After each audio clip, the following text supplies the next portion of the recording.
Nous venons d'assister à la conférence de Philippe Mérieux, conférence très riche sur bien-être et numérique. Dans la première partie, Philippe Mérieux a donc proposé sa définition du bien-être.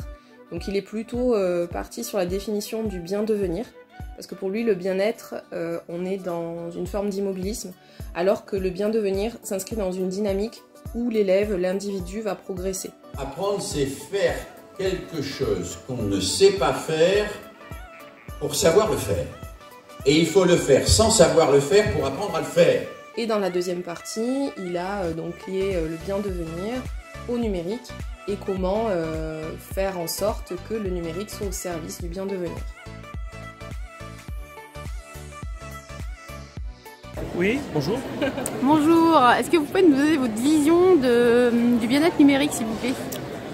Le bien-être numérique, vaste question. Je pense que ce qui est important pour le bien-être numérique, c'est, parmi tous les outils qui nous entourent, de bien voir qu'il y a un effet à long terme et un effet à court terme.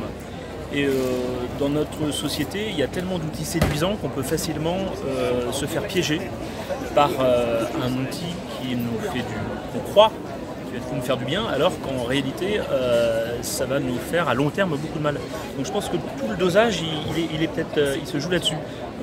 Bien mesurer l'outil de manière pertinente en se posant la question qu'est-ce qu'il va m'apporter à long terme plutôt qu'à court terme. Karine Belmas, conseillère pédagogique à Pamiers en Ariège.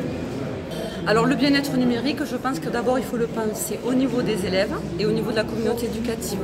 Pour penser le bien-être numérique au niveau des élèves, ça engage que l'équipe éducative et en particulier aussi les enseignants en premier lieu envisagent le bien devenir de l'élève et le bien devenir de l'enseignant aussi, en réfléchissant sur les utilisations du numérique, mais ce qu'il peut apporter par rapport à son enseignement, aux apprentissages et à la formation du citoyen éclairé que va devenir finalement ce futur, cet élève qui s'engagera plus tard dans la vie sociale.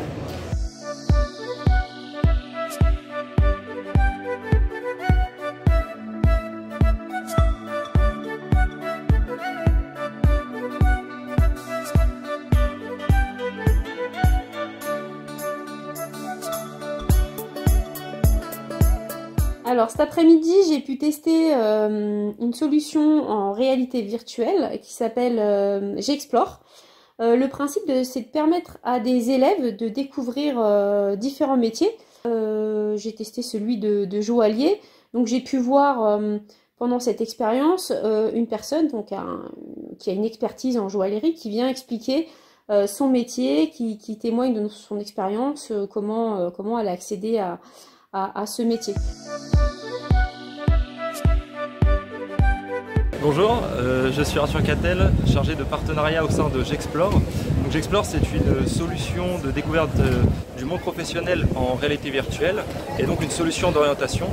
Et donc nous, on agit sur le bien-être, surtout au niveau des enseignants, puisqu'on met à disposition notre solution auprès des établissements scolaires qui souhaitent s'équiper. Et pour que les enseignants puissent s'emparer de l'outil, on vient animer des formations et on va justement leur apprendre à utiliser la réalité virtuelle en classe et donc à adopter une nouvelle posture d'animateur. Et ça va créer une nouvelle dynamique d'enseignement. Et après, on sait aussi également qu'entre eux, ils vont en discuter et voilà, ça va créer tout un dynamisme autour de ces nouveaux outils numériques sur lesquels certains sont parfois aussi réticents. Donc on sait que le fait qu'ils soient plus à l'aise à les utiliser entraîne aussi une meilleure coopération avec les classes.